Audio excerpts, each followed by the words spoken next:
a journey of hundreds of years, a magnificent ship to another star. This was the dream of the generation ship. But we were completely wrong, because the real enemy was not the dark void 4 light years away, as we thought. The danger was much closer. The truth became clear when it was understood that these ships were not vehicles, but a closed world. And when this truth was faced, shocking numbers emerged. A crew had to consist of at least 98 people, because any less meant genetic collapse. Even the 98% water recycling of the International Space Station was insufficient, turning a 2% loss into an irreparable debt over 200 years. And the greatest danger might not be an accident, but a 1 millimeter crack that goes unnoticed for years.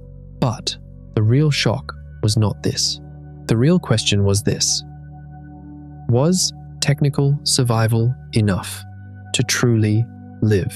If you too are wondering what it means to live inside a machine for centuries, then like this video and subscribe to the channel, because you will see how humanity's greatest dream could actually be its most terrifying nightmare.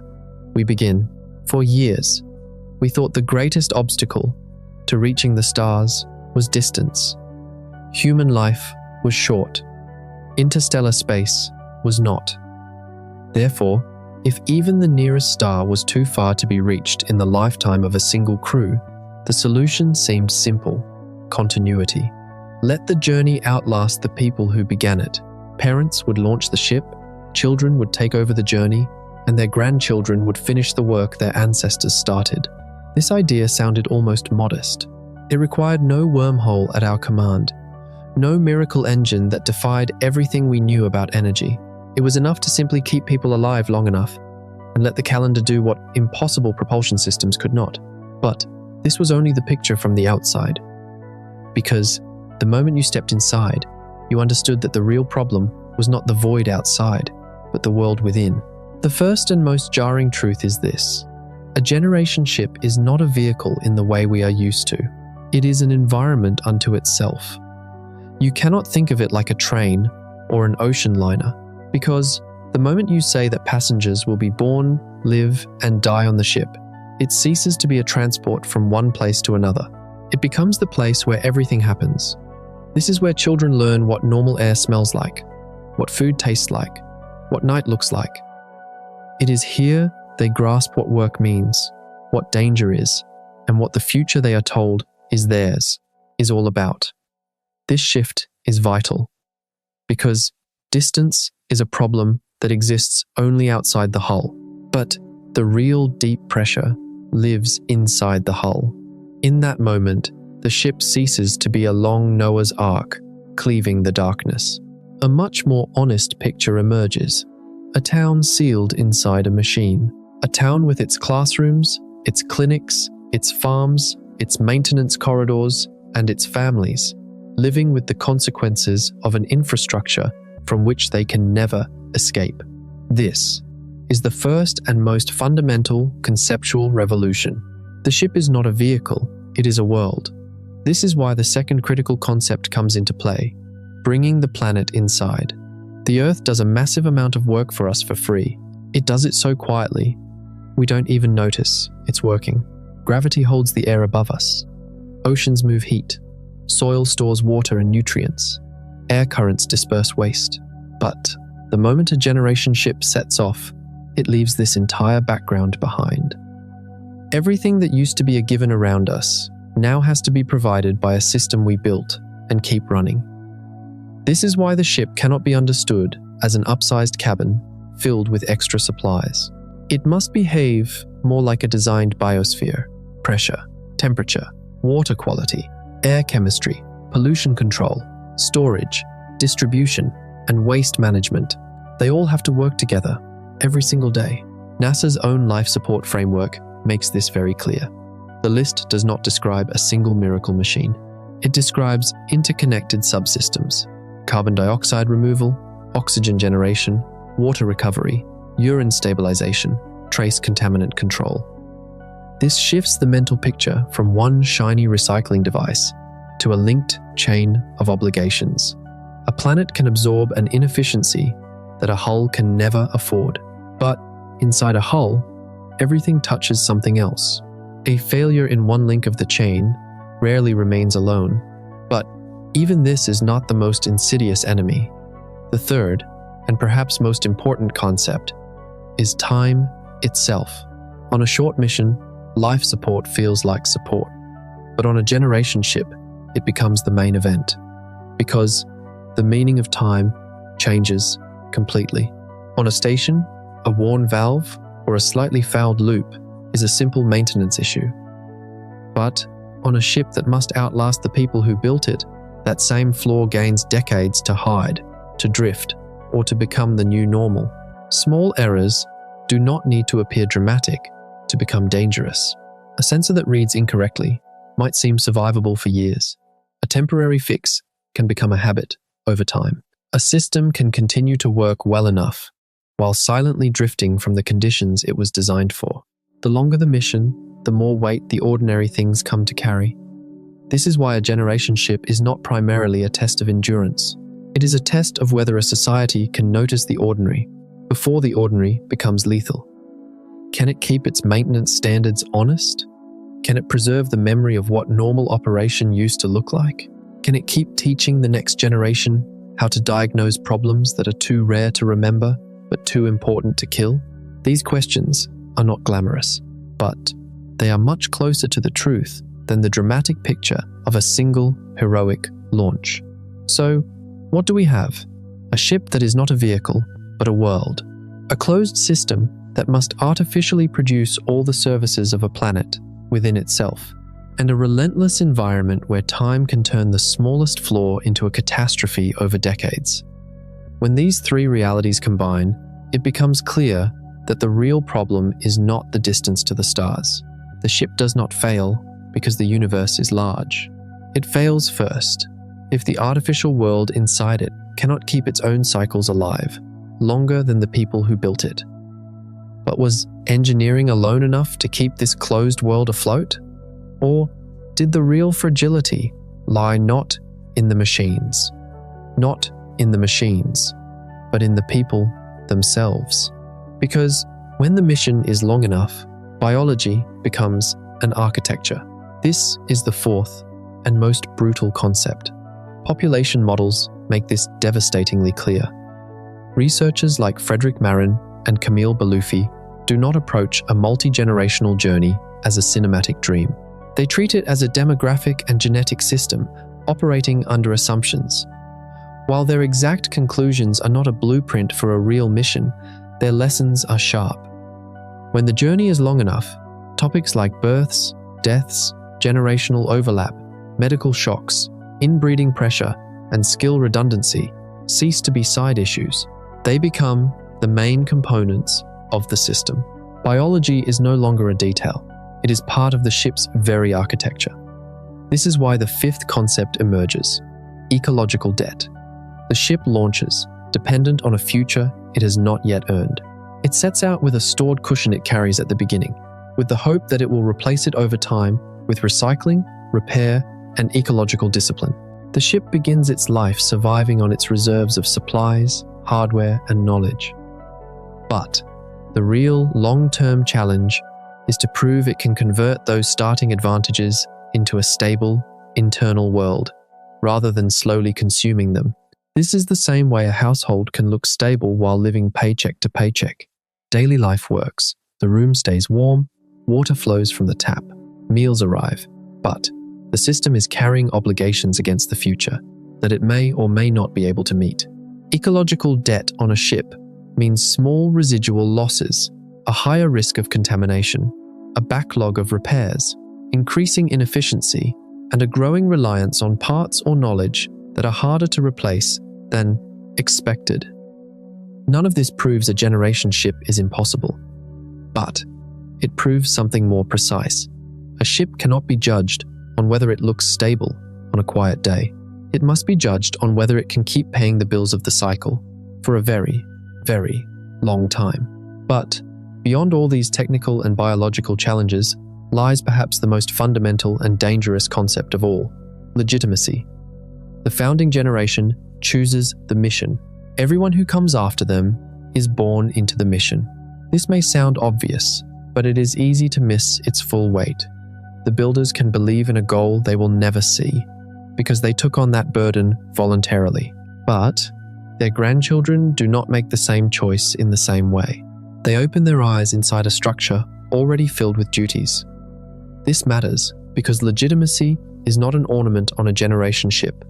It is a survival variable. If the people who maintain the water cycle, tend the crops, repair the habitat, and raise the children no longer believe the mission makes sense, then compliance and sacrifice stop feeling natural. The ship still needs the same labor. It still needs rationing discipline, maintenance discipline, medical discipline, and educational continuity. But what weakens is the internal force that makes those demands worth carrying. This is why the mission must achieve more than just survival. It must produce ordinary life. That is the real benchmark for this entire system. If the habitat cannot produce a form of normality that the next generations recognize as a life worth building inside, then the engineering has not truly succeeded. That is the standard, no matter how impressive the launch looked from the outside. The Earth usually lets us forget this standard, but the ship has to make it visible and yet keep it ordinary. Success does not feel heroic most days. It feels ordinary.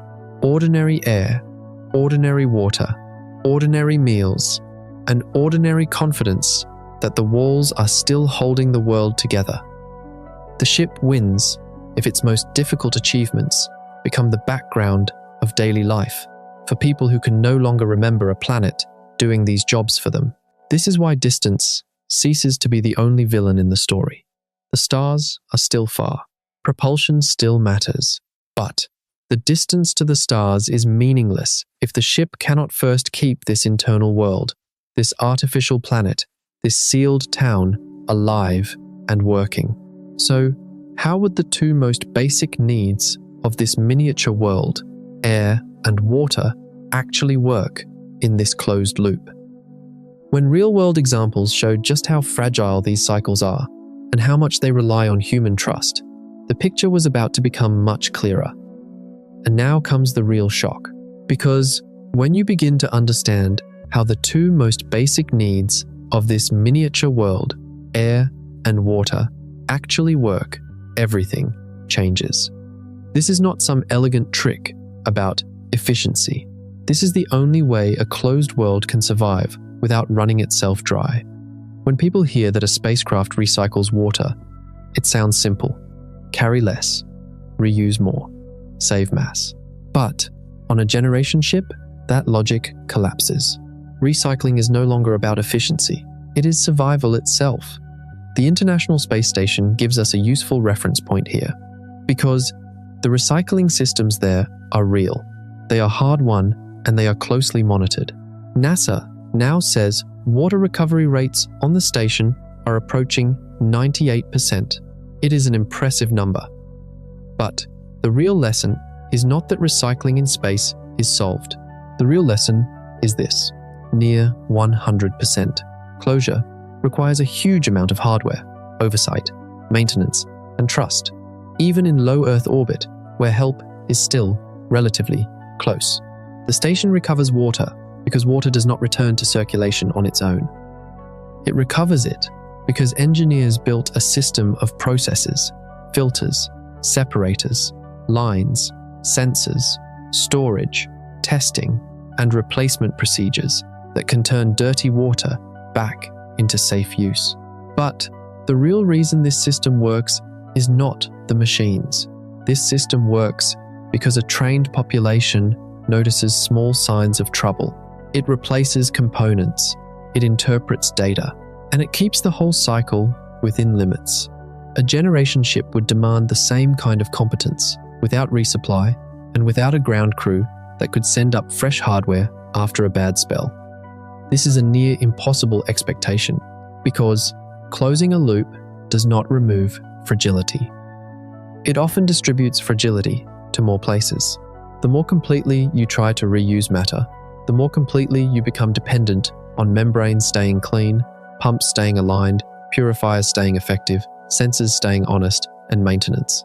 Routines staying current. The gain is obvious. You carry less consumable mass, but the cost is also obvious.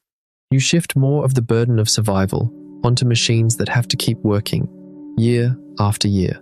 This is taking the survival load from storage and turning it into a maintenance load. But this is not the truly terrifying discovery. Water carries another complication, because clean water is also a biological problem. The lines, tanks, waste streams, and humid surfaces are all places where microbial life can thrive in ways that are not immediately visible. On Earth, contaminated water can often be isolated, replaced, or cleaned through a massive external system. But on a ship, contaminated water returns to the same loop everyone depends on. At this point, purity stops being a matter of taste. It is the boundary between a stable, internal ecology and one that is beginning to drift in hidden directions. This means the language of closed-loop life support has to stay concrete. The ship does not breathe by magic. It breathes because people are holding an industrial ecology in a narrow, safe range. The ship does not drink from an infinite spring. It drinks by pulling every recoverable molecule through a chain that can be fouled, can drift, or can misread its own state. When that chain becomes the only source, every weakness in it carries far more weight than it would on a short mission. This is impossible. To keep a biological balance perfectly for hundreds of years, with no outside intervention, is something even modern science cannot achieve. The same nightmare applies to the air. The air behaves the same way. A person on Earth can forget about the atmosphere for hours. But a person on a generation ship lives inside a manufactured atmosphere that can never be completely forgotten. Carbon dioxide removal is not a box in a corner. Oxygen generation is not an item on a schematic. Air composition touches sleep, fatigue, plant growth, corrosion, odor, and long-term health all at once. If the loop drifts out of balance, the ship does not just become unpleasant, it becomes slightly less capable of managing itself. The entire mood and function of the ship can change long before any alarm says catastrophe. This is the point where the atmosphere, a planetary gift, becomes a technical product. This is where trust enters the engineering picture. People have to believe the readings. They have to believe that strange tastes or odors are taken seriously instead of ignored. They have to believe that maintenance crews are telling the truth when they say a system is safe. A closed world, where trust in the air and water begins to decay, has already entered a dangerous social state, long before a concrete technical failure arrives. This is why reliability here is not just a machine property, it is a public condition. The ship stays habitable only if enough people trust that the boring systems are being watched closely enough to stay boring.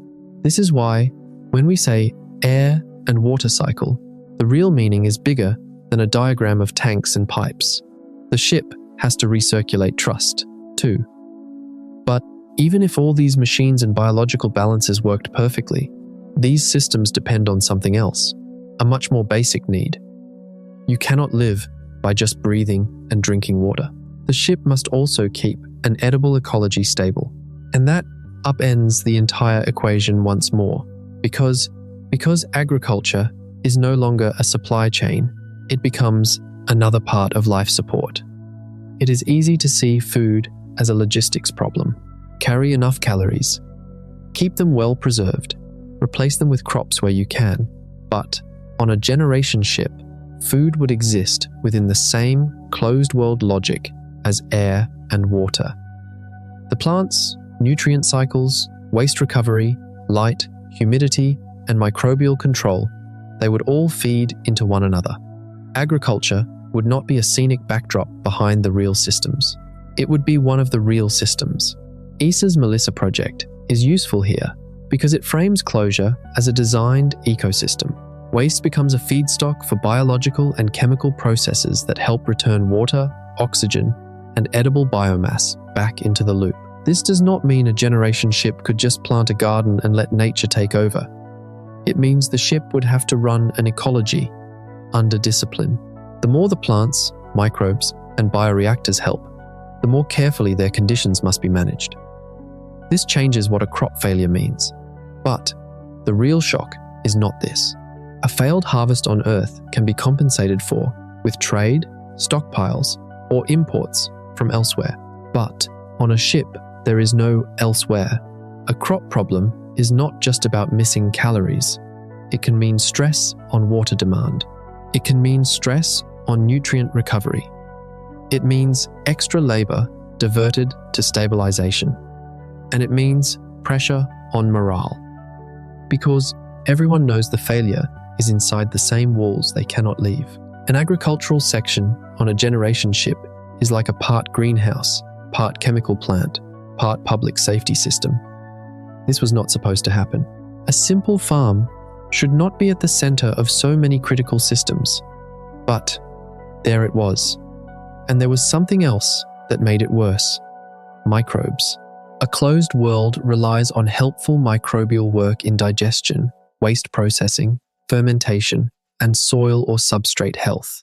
But microbes also form biofilms, shift with changing conditions, and colonize damp, nutrient-rich places when the balance is off. The same persistence that makes them useful can also make them hard to control. They are invisible crew members when things are going right. They become invisible troublemakers when conditions drift. It is an active, shifting ecology that resists the neat categories engineers prefer. But the biggest and most impossible seeming problem is the crop failure itself. Because a crop failure is never just a crop failure. It can pull labor away from repairs. It can increase pressure on water recovery. It can force tighter rationing, which changes political legitimacy and family life at the same time. It can even change how people interpret the future. A society that begins to feel its food system is becoming less reliable is a society that will view every other promise on the ship with more skepticism. The ship does not need a giant agricultural catastrophe to get into trouble. It just needs enough ecological drift over enough years inside a world that has no outside margin. The ship is not just feeding people. It is trying to keep an edible ecology stable under permanent captivity. This is why food can never be measured in calories alone. The crop system is one of the most visible proofs that the ship's internal ecology still makes sense. If trust in that proof weakens, the tension spreads far beyond the food itself. This is why the harvest is never just a harvest. It is also a report card on whether the world inside the hull still knows how to manage itself. Without bluffing, failure would rarely arrive as a movie scene where all the crops die at once. More often, it would look like a series of manageable insults. The yield drops, extra labor goes into recovery. Another subsystem loses time because people are busy elsewhere. The rationing gets tighter. Small errors stop being easily affordable. The ship does not need a dramatic collapse to become less robust. It just needs enough connected strains for the slack to disappear. As we have seen, the food, air, and water cycles have to be engineering marvels on their own, but they also need to work in a constant, delicate balance with each other. The slightest deviation in one threatens the others. This closed, artificial ecosystem is a miracle that must be recreated every single day. But what if the system itself isn't perfect? What if this closed loop we speak of is not actually closed at all? That is when the real nightmare begins, because it means the system is slowly consuming itself, and there is no way to stop the leak. But how does this system work? What is behind this closed loop? Let's get technical now and look closer at the mechanisms that hold this seemingly impossible balance together. Because closed system is one of those phrases that sounds final, but is actually comparative. It suggests a machine that has learned to reuse everything, lose nothing, and rebalance itself without further outside help. But real life support engineers tend to speak in more careful terms. They talk about the degree of closure. That phrase is not timid, it is honest. ESA uses exactly this kind of language in its closed-loop work. The goal is to increase closure and reduce dependence on resupply from Earth. This matters because it reminds us what the real task is. You are not flipping from open to closed like turning on a light. You are trying to recover more of what the population uses, while trying to reduce the losses that still escape the loop. The first and most basic mechanism is this concept of ecological debt itself. You can compare it to a household budget. A household can look stable while living from one paycheck to the next. Daily life works. The room stays warm. Water reaches the tap. Meals arrive. But the system is carrying obligations against the future that it may or may not be able to meet. The ecological debt on a generation ship is exactly this: small, residual losses, an increasing risk of contamination, a backlog of repairs, creeping inefficiency, and a growing reliance on parts or knowledge that are harder to replace than expected. If one system leaks a little efficiency every cycle, and another requires a little fresh material for its filters, and another needs parts that are slowly wearing out, the short-term picture can still look calm. People can tell themselves the numbers are staying close enough. But a mission measured in generations is a long arithmetic. A small, permanent deficit, given centuries to accumulate, is not a rounding error. This is why better recycling can make a ship feel both safer and more vulnerable at the same time. Better closure reduces the need to carry impossible stockpiles. That is a good thing, but deeper closure also means that more of the population's survival depends on the stability of the recovery machinery. You trade the resupply burden for the maintenance burden. You trade stored mass for permanent complexity. There is nothing shameful about that trade. It might be the only trade available, but it is still a trade, not a miracle. The second mechanism is how reliability itself becomes a resource. NASA's own work on long-duration life support points to this fact. Highly reliable closed-loop systems are described as required capabilities for deep space, not as mature conveniences that can be ignored once they are built. Reliability is part of that phrase, because any loop that must persist becomes a maintenance project as long as people depend on it. High closure is not enough without high reliability. Reliability is not enough without long-term repairability. This is because a small deficit can wear a mask for a long time. A loop can still look admirable while it is silently borrowing from its future. That borrowing can show up as a contaminant load that rises just a little faster than planned, a replacement demand that creeps upward, or losses hidden in waste and wear. None of these changes need to look dramatic right away. On a mission measured in years, it might be tolerable. But on a mission measured in generations, tolerated drift becomes destiny if no one reverses it. This is why engineers prefer careful language like degree of closure. It prevents the listener from imagining a magic switch between solved and unsolved. The third and most concrete mechanism is the unstorability of fragility. There is a strategic difference between scarcity and fragility. A ship can carry reserves against scarcity, but fragility is harder to stockpile. Fragility is what emerges when more and more of survival depends on procedures staying clean, on membranes staying intact, on sensors staying honest, and on the crew staying competent. Reserves help if a component fails, but reserves are less help if the ship slowly loses the cultural ability to recognize what counts as a failure early enough. This is why ecological debt is such a useful idea for this topic. Debt does not always look like collapse. It often looks like a continuity that has just become more expensive to maintain. A generation ship could survive for a long time while becoming more brittle, more labor-intensive, and more dependent on right judgment in 100 places at once. The closure never fully closes, because the world inside the ship is not static. It is a sustained balance that must endure time as well as vacuum. This is the kind of pressure that a short mission can sometimes disguise. A multi-generational mission cannot. The bill keeps waiting. This is also why no single engineering triumph can solve the topic. One perfect recycling metric matters. One highly reliable subsystem matters. One successful, closed-loop experiment matters. But the ship's question is harsher than any single example. It asks if many partial victories can stay aligned for far longer than they were originally designed to prove themselves. The challenge is the connection between these systems. This is why the ship lives in a permanent accounting exercise. Not a gloomy accounting for its own sake, but an honest one about loss, recovery, replacement, contamination, and trust. The arithmetic never sleeps. This is what makes the engineer's phrase, degree of closure, so illuminating. The reality is not either fully closed or fully open. It is constantly being negotiated, and every negotiation leaves a mark on the future.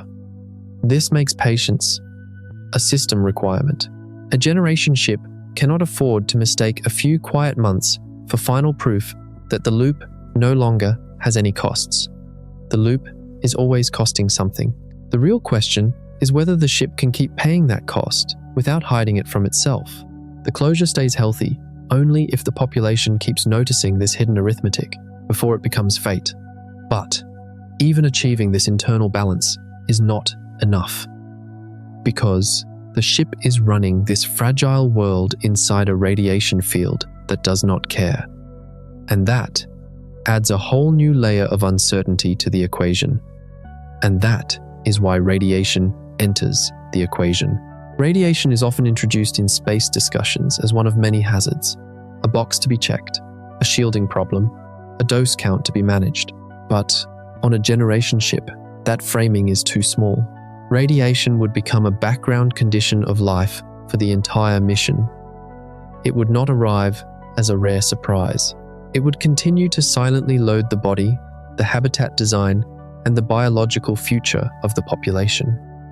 NASA's hazard framework already treats space radiation as one of the central deep space risks for much shorter missions. That alone should compel a measured starting point.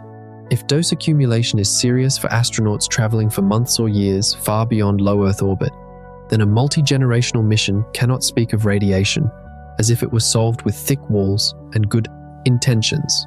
Long duration turns a serious hazard into a hereditary condition. Shielding helps, of course.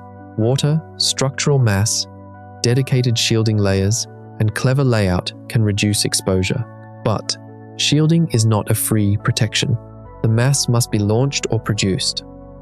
The layout choices shape the rest of the habitat.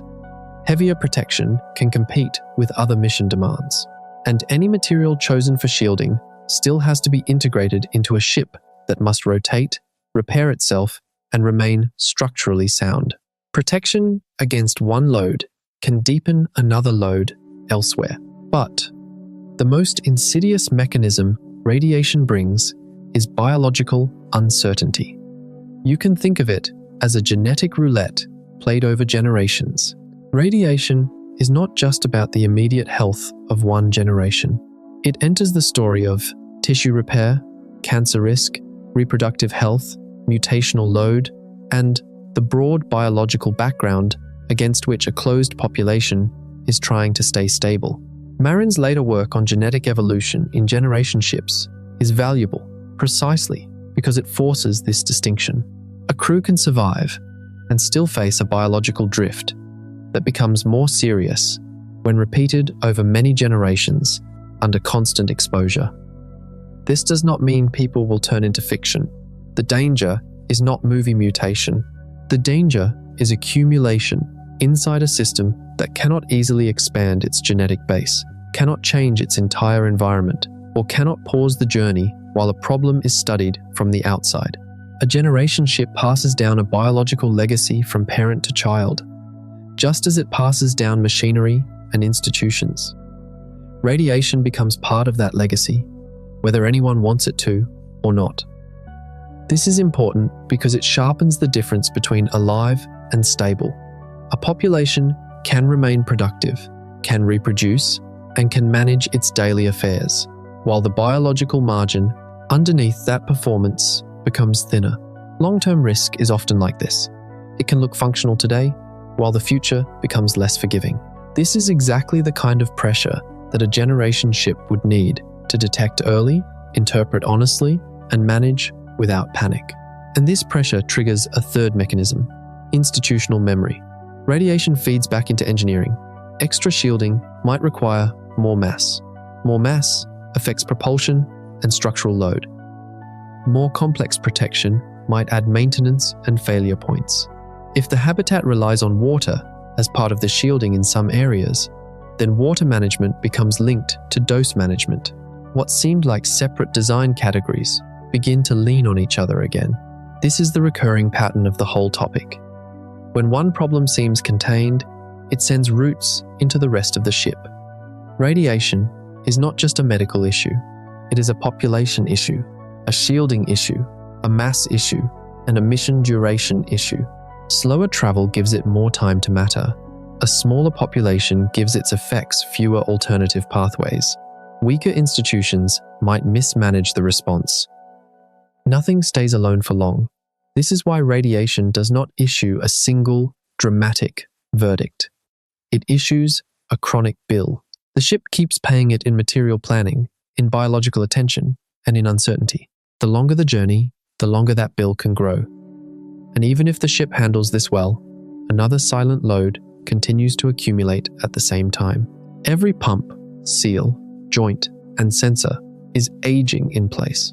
Radiation also deepens the moral seriousness of time. A 200-year mission is not just twice a 100-year mission. It creates more chances for accumulated dose. It creates more chances for biological uncertainty to matter. And it creates more years in which the shielding assumptions could be proven incomplete. The ship does not just protect one generation. It keeps passing its protective strategy forward and asking the next people to trust that the inherited margins are still good enough. That trust cannot be blind. A real multi-generational mission would need record keeping, medical continuity, and enough honesty to say when the old assumptions are no longer reassuring. If a population starts to treat radiation as a solved background problem because no one wants to carry the emotional load of thinking about it, then a chronic hazard becomes more dangerous, precisely because it has become habit. The ship would need a culture capable of calm vigilance instead of panic or denial. These mechanisms, ecological debt, reliability, fragility, and biological uncertainty, are actually parts of one large system, a culture of survival. All these systems depend more on human behaviors, habits, and institutions than on machines. This suggests that the ship's greatest weakness might not be metal fatigue or a radiation leak. The greatest weakness might be the impossibility of sustaining this culture across generations. Even if all these technical and biological systems were somehow kept in balance, there is another insidious enemy growing at the heart of the ship over time. And this enemy can be more dangerous than even the most durable machine: a slowly decaying sense of purpose. And once that decay begins, not even the most brilliant engineering can hold a society together. And now comes the real miracle, because the most fundamental mortar holding all these systems together is not iron or ceramic, it is human psychology. And this is the most fragile, most unpredictable, and most dangerous part of the whole equation. People are good at fearing obvious catastrophes: fire, hull breach, total system loss. These dangers are real. But a mission of hundreds of years has another kind of enemy, one that might matter more often: small flaws that last too long, a bearing that wears just a little outside of spec, a sensor that drifts by a tiny amount, a line that accumulates contamination slowly enough to escape urgent attention, a maintenance shortcut that seems harmless because nothing bad happened today. On a short mission, most of these flaws remain local. You monitor them, you swap the part, you log the issue, but on a generation ship, that same flaw steps onto a bigger stage. Time gives it more chances to hide. It gives it more chances to interact with other weaknesses. And it gives it more chances to outlive the people who first understood it. The danger is not just mechanical wear. The danger is memory decay. Around the where. Impossible. But it was true. Here is the first epic moment. Memory decay. This is where NASA's work on operations and maintenance for long-life systems gives us the right tone. Space hardware does not just fail in one big way. It degrades. It requires inspection, replacement, calibration, and judgment. Bearings do not announce when they are entering the last phase of their usefulness. Seals do not issue a moral warning before they let the chemistry drift. By the time a small weakness becomes a whole system problem, the root cause might be buried under years of ordinary adjustments. This is why long duration turns attention itself into a survival resource. A ship full of equipment can only stay safe if enough people keep noticing what a small problem looks like. This means routines matter, records matter, apprenticeships matter, boring competence matters. The scenes of heroic repair are less important than the thousands of uneventful inspections that prevented such scenes from being necessary. Imagine a sensor in the water processing loop that reads slightly wrong. The error might be small enough that another part of the system compensates without an obvious alarm. The pressure looks fine. The output looks acceptable. A crew, busy with other work, defers a deeper diagnosis. Over the years, that compensation becomes normal practice. Later crews inherit the new baseline and stop seeing it as a deviation from anything. When a more serious failure arrives, the system has lost not only its performance, but also the memory of what normal once looked like. This is a key reason why time itself acts like an environment. It keeps pulling every system away from its original state. This should not have happened. A simple sensor error should not have been able to erase the memory of an entire system. But it did. But there was more. The second epic moment. Cultural fragility. Some changes are expected. Some can be measured and managed. Others come through layered human behaviors, deferred maintenance, incomplete training, tool wear, lost parts, shifting assumptions, and the informal workarounds that spread because they solved yesterday's problem. A generation ship would live inside these layers for so long that culture and engineering could no longer be cleanly separated. This also changes what redundancy means. Redundancy sounds comforting when it means backup pumps, extra lines, or redundant processes. But redundancy only works if later crews know the state of the backup, trust the procedure to switch over, and have preserved the standards that made the switch meaningful. A backup system that no one fully understands is only partly a backup. A shelf of parts without preserved technical context is not a solution. It is an archive of intentions. This is why the ship's real challenge is not just to prevent failure. That would be an unfair standard for any complex system. The real challenge is to keep failures small, visible, recoverable, and teachable. When too many flaws become invisible, or too many repairs become guesswork, the mission starts living on luck. This is why a generation ship would need more than its launch day redundancy. It would need a living culture of repair, not a few fixes in a back room, but a whole social commitment to preserving competence. And once you say that, the spare parts stop sounding like objects on shelves. They start sounding like choices about what kind of civilization the ship has to be. How could this be possible? How could culture become the fragility of a machine? But it was happening. And then the most incredible thing happened. The third epic moment, the conspiracy of flaws. One reason small failures are so dangerous is that they rarely come alone. The misreading sensor might show up in the same year as a higher labor demand in the agricultural sections. The slightly fouled line might emerge, while a later crew is learning an older maintenance procedure from incomplete records. A part might wear out when it turns out that a shipment of stored replacements has aged poorly in its own storage conditions. The problem becomes serious when ordinary flaws start meeting each other in the same narrow slice of time.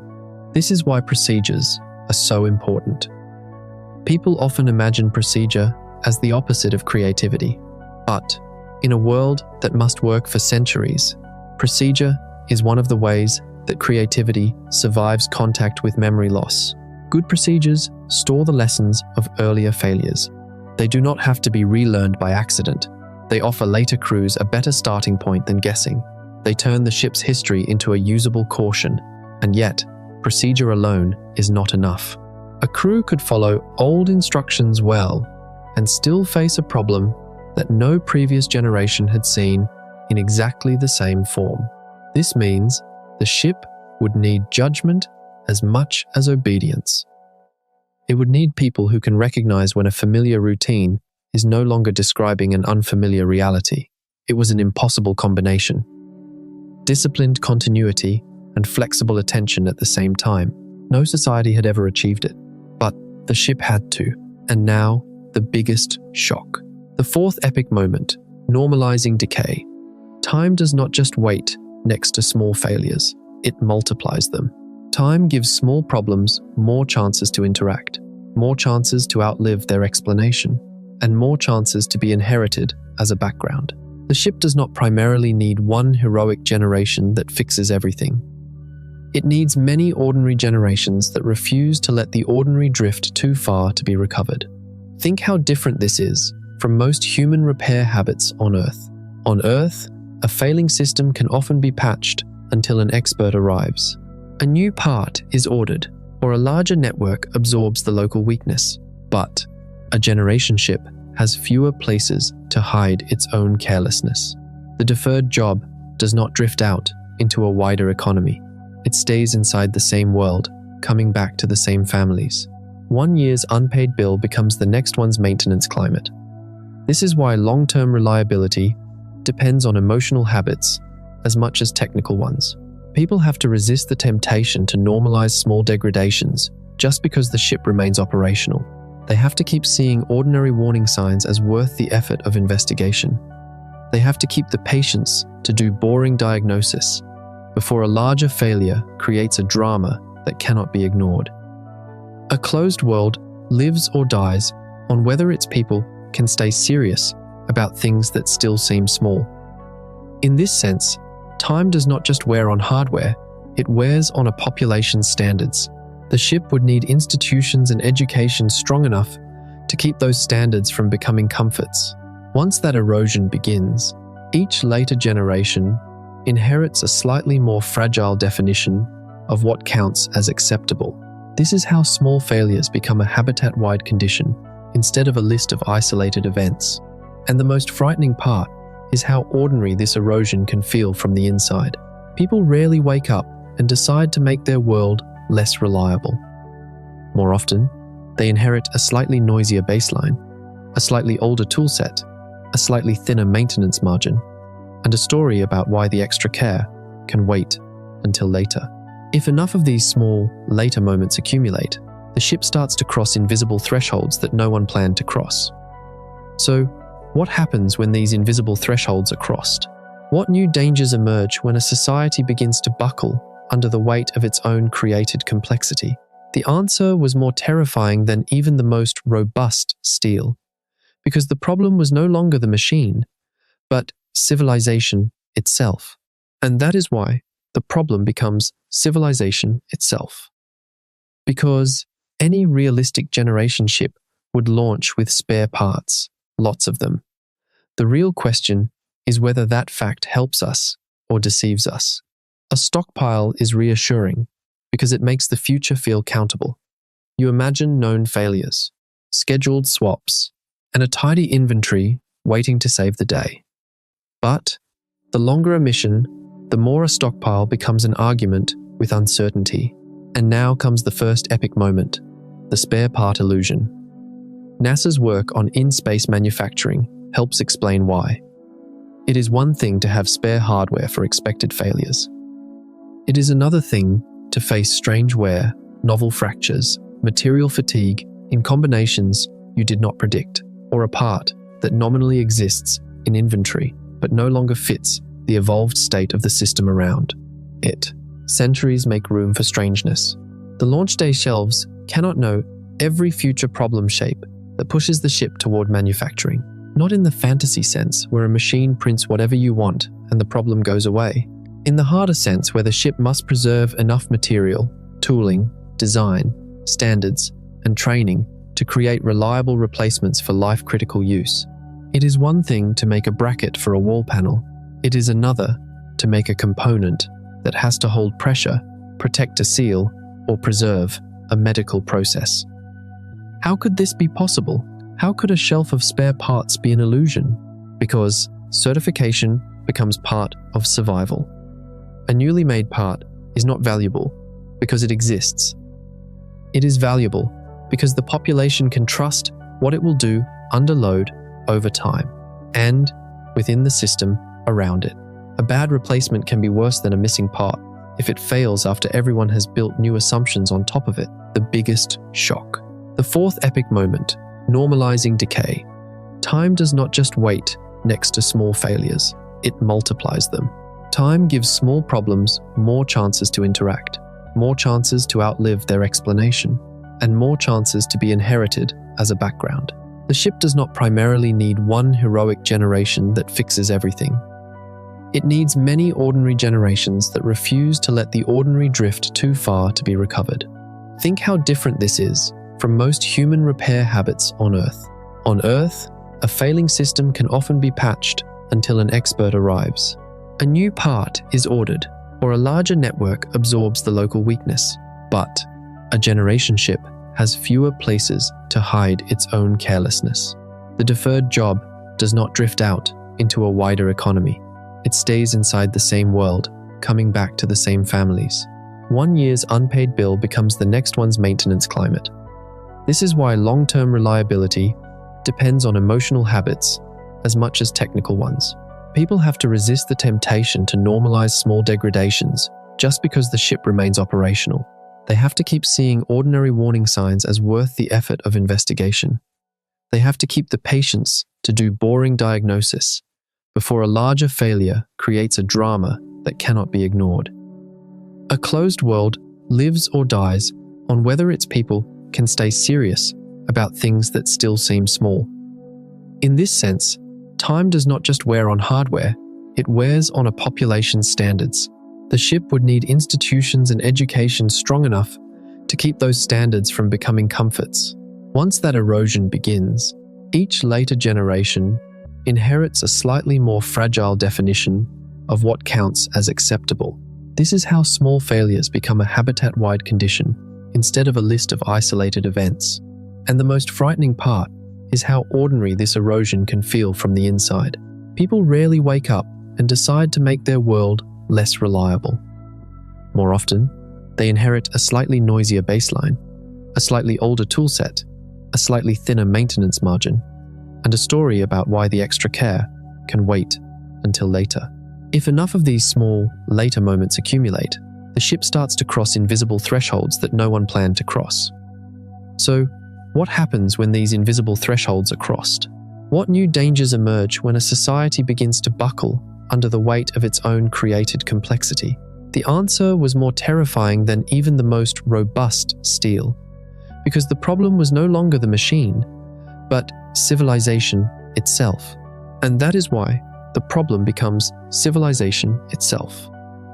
Because any realistic generation ship would launch with spare parts, lots of them.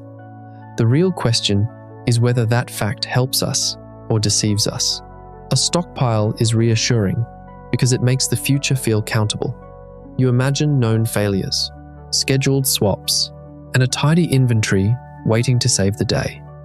But the longer a mission, the more a stockpile becomes an argument with uncertainty. And now comes the first epic moment, the spare part illusion. NASA's work on in-space manufacturing helps explain why. It is one thing to have spare hardware for expected failures. It is another thing to face strange wear, novel fractures, material fatigue in combinations you did not predict, or a part that nominally exists in inventory but no longer fits the evolved state of the system around it. Centuries make room for strangeness. The launch day shelves cannot know every future problem shape that pushes the ship toward manufacturing. Not in the fantasy sense, where a machine prints whatever you want and the problem goes away. In the harder sense, where the ship must preserve enough material, tooling, design, standards, and training to create reliable replacements for life-critical use. It is one thing to make a bracket for a wall panel. It is another to make a component that has to hold pressure, protect a seal, or preserve a medical process. How could this be possible? How could a shelf of spare parts be an illusion? Because certification becomes part of survival. A newly made part is not valuable because it exists. It is valuable because the population can trust what it will do under load over time and within the system around it. A bad replacement can be worse than a missing part if it fails after everyone has built new assumptions on top of it.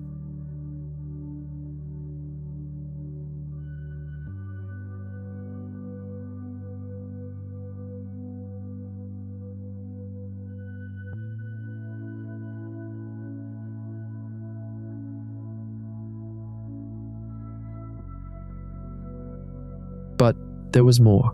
The second epic moment, the collapse of competence. Fabrication is only half of repair. Verification is the other half. This has a social cost. You need people who understand materials and failure modes. You need test routines. You need records that preserve why an old design worked and what a later crew changed. You need authority structures that can decide when a repair is safe enough to return to service. The machine shop and the school become partners. So do the archive and the maintenance bay. A generation ship therefore turns competence into infrastructure. The ability to inspect, diagnose, fabricate, and certify parts stops being an expert luxury. It becomes one of the ways the ship breathes. If that culture gets too weak, the ship could still have the tools and the raw materials, while losing the ability to trust the objects it makes from them. At that point, every repair becomes riskier than the last. This is why long missions care about habits. Regular inspection, apprenticeship, replacement drills, and respect for unglamorous work are not optional niceties. They are part of how the population prevents the world from wearing out faster than they can fix it. A society that rewards visible drama over routine maintenance would be dangerous to itself, in ways a shorter mission could never reveal. This was not supposed to happen. How could a society forget its own ability to repair itself? But it was forgetting. And then the most incredible thing happened. The third epic moment, political maintenance. This also means maintenance can become political.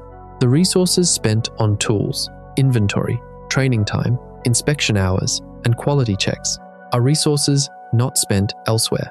If later generations start to see maintenance standards not as the flaw of survival, but as a burden inherited from the past, the ship could start to eat its future in a series of very ordinary budget decisions. The neglect would not look like a rebellion. It would look like trimming the effort in places where the danger still seemed distant. This is why spare parts are more than objects. They are a promise that the ship can keep repairing itself. To keep that promise, the ship must preserve the culture that makes the parts meaningful. It must keep teaching enough people how the world works, what failure looks like, and why the shortcuts that look efficient in 1 year can be lethal in 10. And this leads directly to another system question that popular stories often simplify. How many people are actually enough for such a ship? Enough to repair it? Enough to reproduce without dangerous fragility? Enough to absorb sickness and skill loss? Enough to remain a society instead of a dwindling crew? The population is not an afterthought here. It is another piece of the architecture. This was impossible. How could budget decisions destroy a ship? But they could. And now, the biggest shock. The fourth epic moment. The 98-person paradox.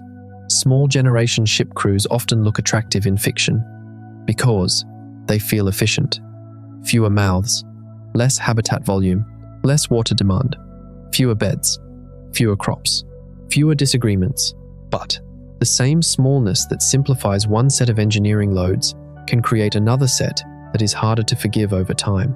Closed populations are not just social groups, they are biological systems. Marin and Belufi are clear on this in their study of a trip to Proxima Centauri b. Under the assumptions in their model, a crew of 98 people is required to keep the probability of success at 100% on a very long mission. That exact number should never be seen as sacred. Change the assumptions, and the result changes. But the power of the paper is not its headline value. It is the clear message that demography belongs at the core of the design. Too few people means more than loneliness. A small population has less resilience when sickness, accident, infertility, or an unbalanced age structure hits. The pressure from inbreeding rises faster. Rare specializations might be held by only 1 or 2 people at a time. A bad generational overlap can leave very little room for correction. A small crew can save mass at launch, while silently making the future more fragile. It was a paradox. The lighter the ship became, the more fragile it grew. The very thing that was supposed to save it was also destroying it. This data, these simulations, these cold, hard numbers, they all pointed to one thing. The greatest enemy of a generation ship was not the void outside. It was the complexity inside, the self-consuming systems, and most importantly, the people who, over time, forgot their own survival knowledge. But now, it is time to stop and think. When all these mechanical, biological, and social failures come together, what does it mean for us? Does it mean that humanity's dream of reaching the stars is fundamentally flawed? But now, it is time to stop and think. When all these mechanical, biological, and social failures come together, what does this mean for us? Does it mean that humanity's dream of reaching the stars is fundamentally flawed? Perhaps that is not the real question. Perhaps the real question is that, in trying to create a world inside a machine, we begin to forget what it means to be a world. Now we face the most important question. What is the real burden of a generation ship? Let us begin with the first and deepest paradox, the population itself. On one hand, a larger crew means more resilience, more skill redundancy, and a stronger genetic foundation. More people create a buffer against disease, accidents, or demographic fluctuations. They are a living, breathing, spare parts depot. But, on the other hand, more people mean more load, more food, more water, more waste, more habitat, more medical demand, and more management complexity. This means larger agricultural cycles, larger habitat volume, and more repair load just because the world being maintained is larger. How can a solution also be the biggest problem? It is like an engineering dial. Turn it one way, and you lighten the resource demand while increasing biological and skill fragility. Turn it the other way, and you gain redundancy while increasing the closure load, the repair load, and the institutional complexity. The tragic truth is that both endpoints are uncomfortable. The ship needs a population that can remain viable without becoming too heavy for the rest of its own cycles to support. Human redundancy is one of the few reserves that can help with several problems at once. It preserves skills, maintenance labor, repair capacity, and demographic recovery. But to lose too much of it is to make every other cycle feel tighter at the same time. But there is a beautiful truth in this tragedy, because this paradox shows why the phrase generation ship is too gentle. It makes the population sound like passengers who age as they travel. In reality, they would be the living core of the machine. Their numbers, their overlap, and their ability to replace lost knowledge would shape whether the ship was still a mission or just a failing habitat. You are a part of this equation. Your existence adds both strength and responsibility to your family and your community. You are both a solution and a burden, and every individual on the ship would have to re-establish this delicate balance every single day. Let us face the second paradox, surviving and remaining genetically stable. On one hand, a population that continues to have children tells a reassuring story that biology is taking care of itself. The mission remains human. Life goes on. This is continuity. But, on the other hand, continuity and stability are not the same success. Merrin's work on genetic evolution inside a generation ship is useful because it makes visible the distinction between a crew that survives and a crew that remains biologically healthy under the mission's own constraints. Allele frequencies can drift. Mutational pressure can accumulate. The radiation background adds stress. The tragic truth is that none of this needs to become a sudden, visible catastrophe to matter. Biology can become less forgiving, while daily life still seems normal. This slow character is exactly what makes the topic hard. A dramatic epidemic forces action. But the gradual narrowing of the genetic margin can be hidden inside ordinary family life, ordinary medical care, and ordinary expectations. But there is a shining beauty in this slow decay, because it forces us into a discipline. It teaches that the ship must keep separating continuity from competence. A family line can continue, a population can continue, a medical system can continue, but the deeper question is whether they are continuing with enough margin for the next problems to remain solvable, not just survivable. Genetic stability belongs to that margin. It is another piece of what keeps the future open, instead of just extending it. You are a carrier of this legacy.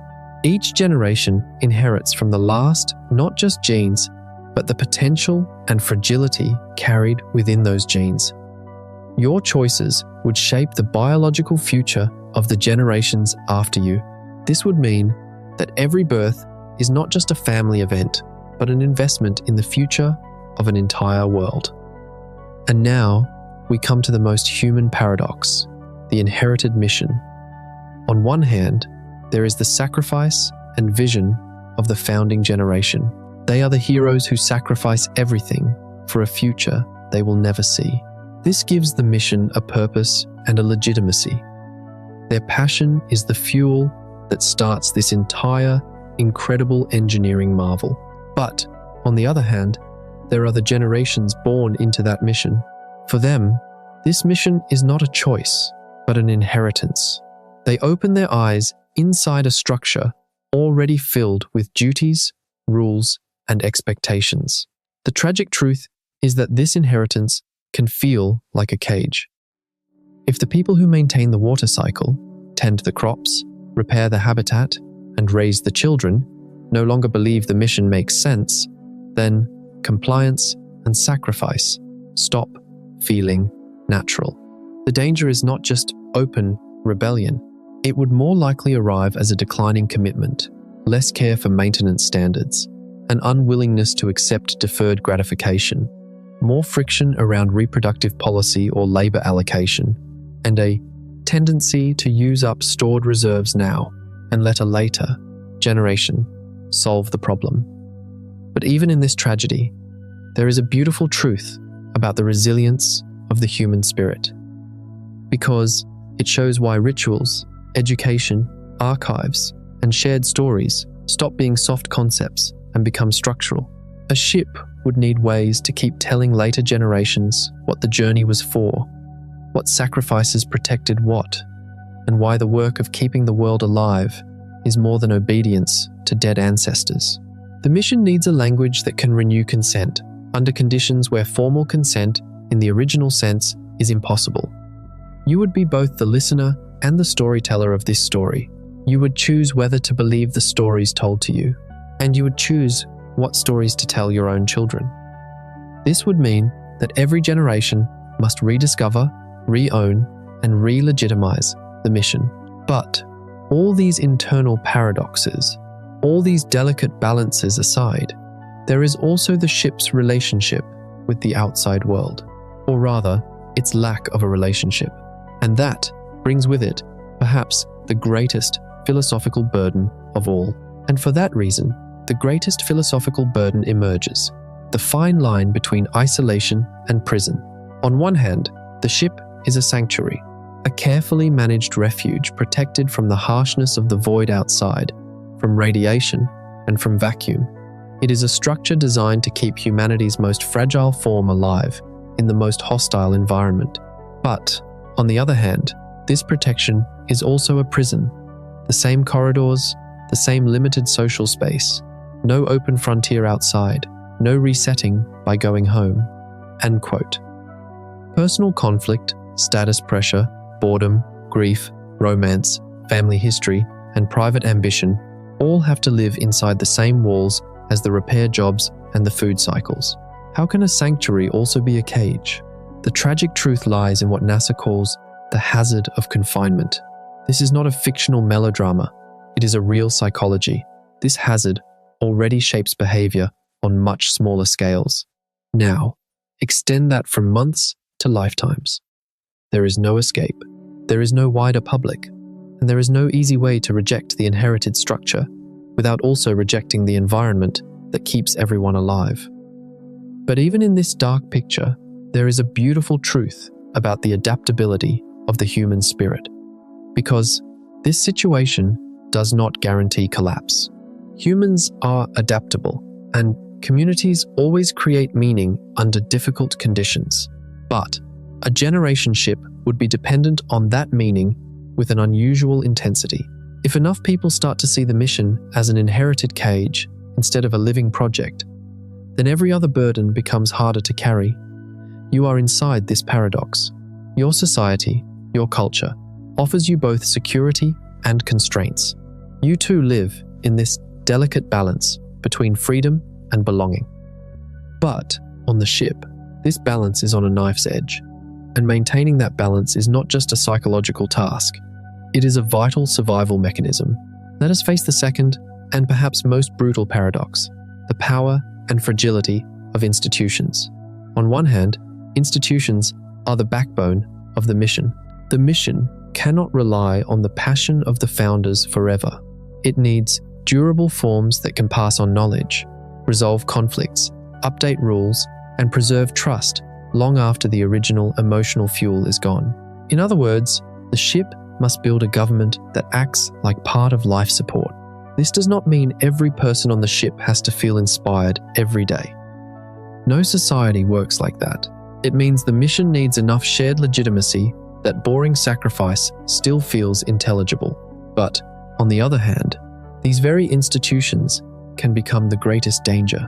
The tragic truth is that technical memory lives in manuals, schematics, procedures, calibration records, and old mistakes that taught expensive lessons. But these records only remain useful if the culture around them stays alive. People need to be trained to read them.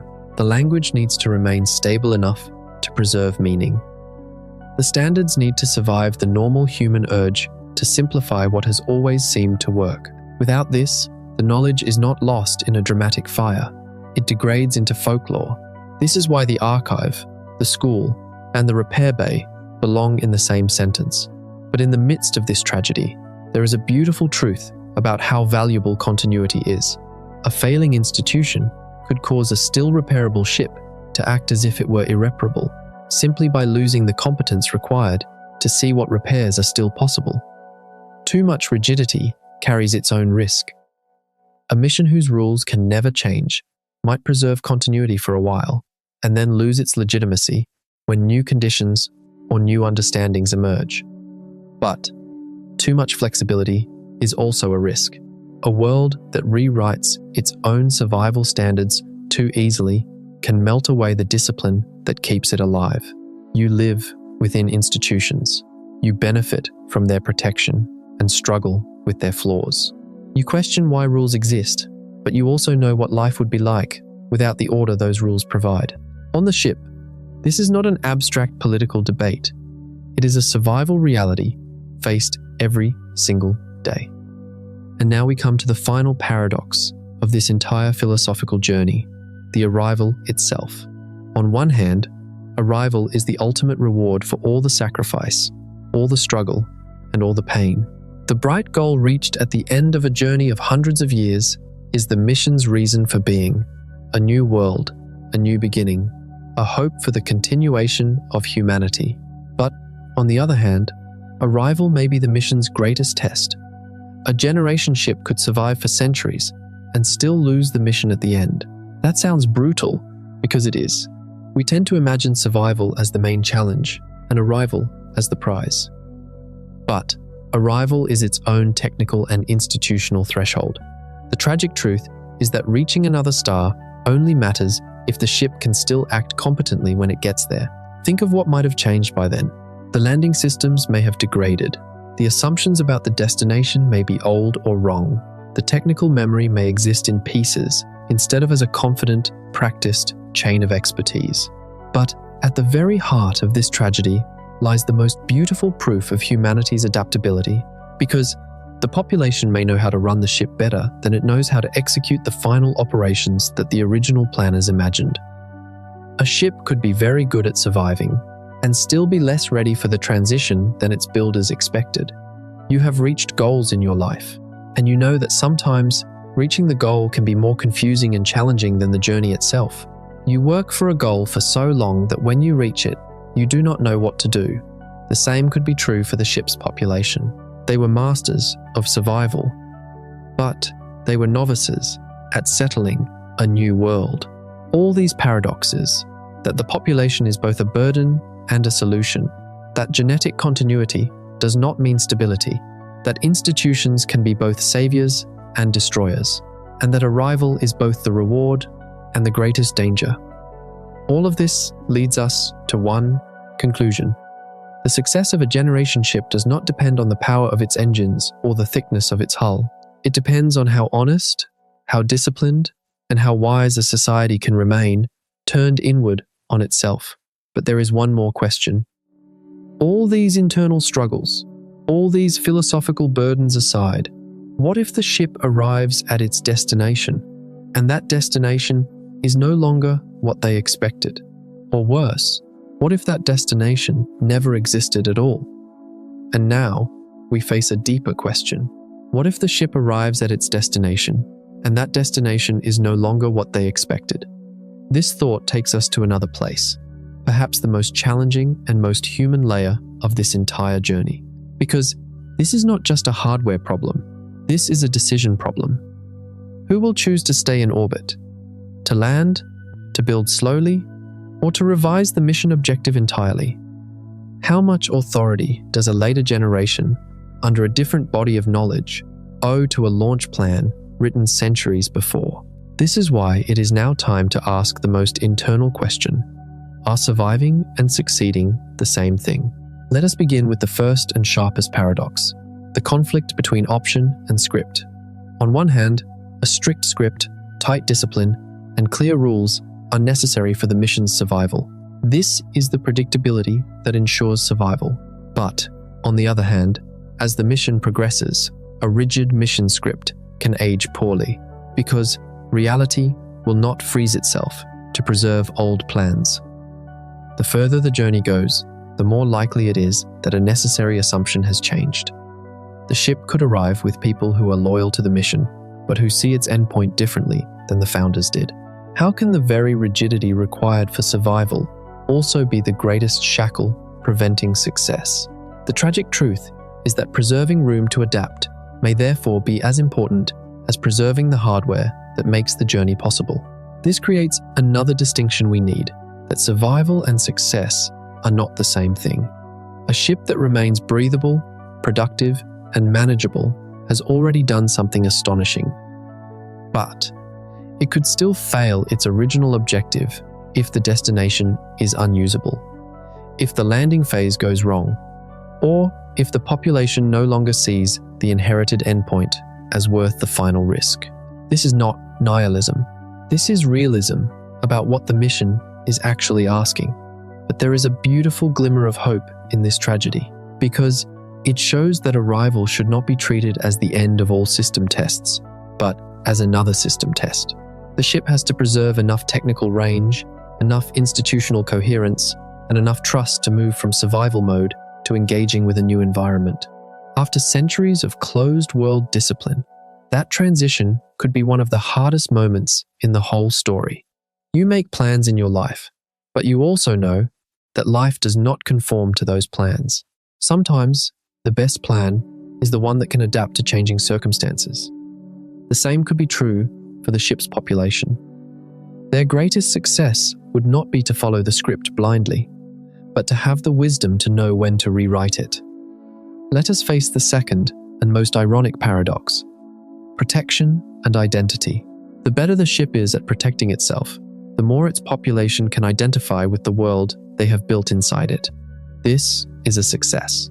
It is proof that a closed world has truly become a home, But, on the other hand, this success is also a danger. The destination then ceases to be a simple promised land and becomes one option among others.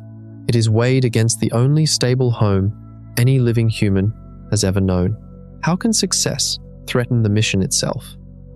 The tragic truth lies in the sharpness of the irony. The mission reaches its star and discovers that continuity itself has changed what arrival means. This is why the right question is not whether the ship gets there. The real question is what state the world inside the ship is in, when there becomes now.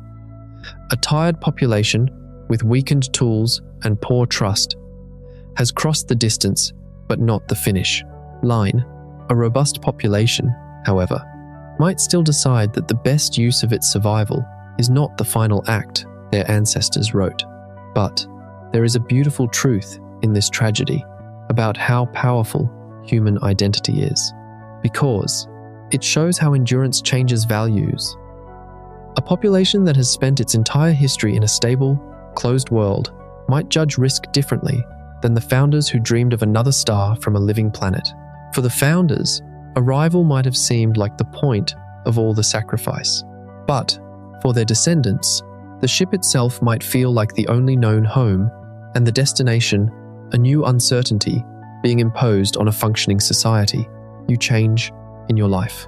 The things that were important to you years ago may not be as important today. This is not a failure. This is growth.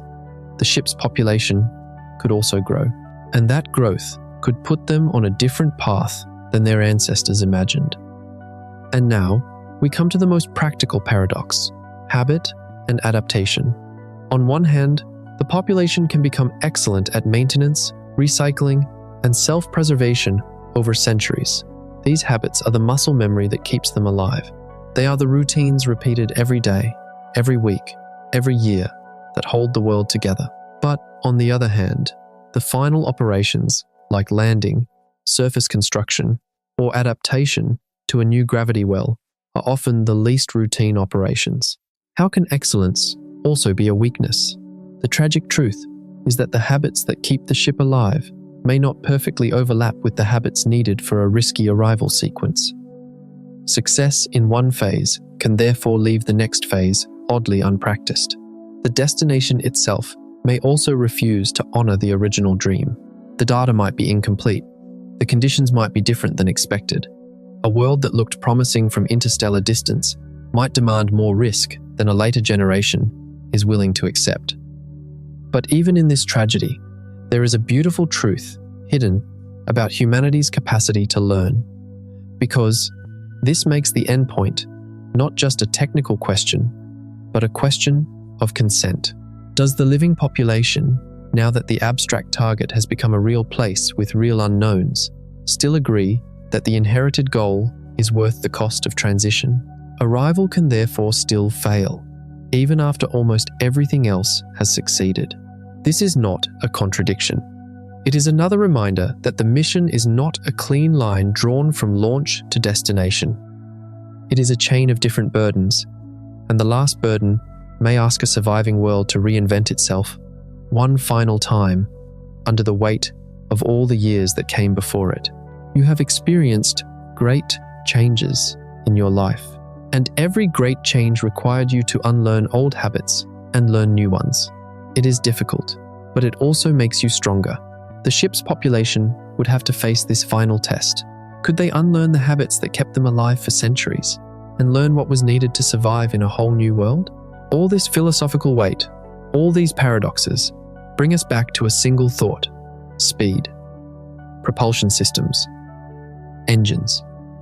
Perhaps there is a way to avoid all these complex internal problems. Perhaps the solution is not better sociology or better psychology, but just better physics. But what if this too is an illusion? What if speed does not solve these problems, but merely postpones them? But this is an illusion, because it would be a mistake to say that engines do not matter. Of course, they matter. Travel time shapes almost every burden we have named. A mission of centuries is different from a mission of millennia. Fewer years mean fewer repair cycles. Fewer generations in captivity mean fewer chances for institutional drift, less cumulative radiation, less ecological debt, and fewer opportunities for small failures to become inherited normality. This is why we now come to the final philosophical layer, the paradox between speed and wisdom. On one hand, propulsion sits in the story as a clock setter. Better propulsion shortens the time over which the closed world has to pay every physical and social bill. It does not erase those bills. It just reduces how long they have to be paid before the destination appears. But, on the other hand, propulsion becomes deceptive the moment it tries to take over the topic. Even a much faster generation ship would still need breathable air, clean water, stable food systems, a culture of repair, demographic resilience, institutional continuity, and enough legitimacy for the flora next generations to keep cooperating. How can the greatest technical solution also become the greatest philosophical trap? The tragic truth is that shorter duration helps with all of this, but it does not turn the ship back into a simple spacecraft on a very long fuel burn. The hull still has to act like a living world. This is why the clear answer to the title cannot be cinematic. A generation ship is not saved by a single miracle engine, nor is it doomed by a single missing technology alone. It stands or falls on whether a set of interconnected systems can stay good enough together. But in this tragedy, there is a beautiful and wise truth about what humanity should focus on. The thing to focus on is good enough. Good enough closure, good enough repair, good enough medical and genetic management, good enough institutions, good enough trust, good enough meaning, and a good enough speed so that the whole inherited problem does not stretch beyond what the ship can continue to carry. This may sound less dramatic than a single yes or no. In reality, it is more demanding. A binary answer lets us argue with slogans, but a conditional answer forces us to respect how much has to stay in a narrow range for the mission to remain plausible. You seek perfection in your life. But you know that often, the key to success is not perfection, but good enough, and sustaining that good enough for a long time. The fate of the ship would depend on this simple yet profound wisdom. And now we come to the deepest paradox, dream and reality. On one hand, the generation ship problem departs from the grand dreams of human destiny in space. The problem is not whether humans are brave enough to leave. The problem is whether a closed world can keep producing the invisible services that planets normally hide from us. But, on the other hand, this intensely practical and technical problem is tied to our deepest dreams. The desire to reach the stars, the hope of finding new worlds, the dream of ensuring humanity's continuation. How can the most pragmatic engineering problem also be a reflection of our most romantic dreams? The tragic truth is that the ship cannot be judged by any single subsystem, because the mission is the interaction between the subsystems. Can it keep recycling without becoming brittle? Can it keep repairing itself without losing its standards? Can it keep passing knowledge and purpose forward without them becoming coercive or hollow? These are the terms on which the journey is lived. But in this harsh reality, there is a beautiful truth about how resilient the human spirit is. Because without these dreams, we would never set out to solve these pragmatic problems. Faster engines help because they shorten the exposure to all of this. Slower travel makes every weakness harder to forgive. And yet, even the best engine only buys time by spending less of it. It does not repeal the closed world physics inside the hull. It does not make the crops less biological, the water less vulnerable to contamination, or the institutions less exposed to drift. You have dreams, and you know that to achieve those dreams, you must take boring, difficult, pragmatic steps. A generation ship is the intersection of humanity's greatest dream and its harshest reality. And at that intersection, we understand what we are and what we could be. We know now. The success or failure of a generation ship does not depend on a single variable. It depends on dozens of interconnected systems, both technical and human, remaining in a delicate balance for centuries. We saw that the population is both a strength and a burden. We understood that continuity does not mean stability. We realized that institutions can be both saviors and executioners. And we learned that arrival may not be the end of the journey, but perhaps its most challenging beginning. This philosophical journey, this meditative examination, is coming to an end.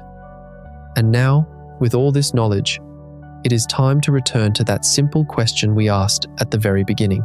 Could a generation ship truly survive? The answer lies in a synthesis of all this complexity, all these paradoxes, and all this humanity.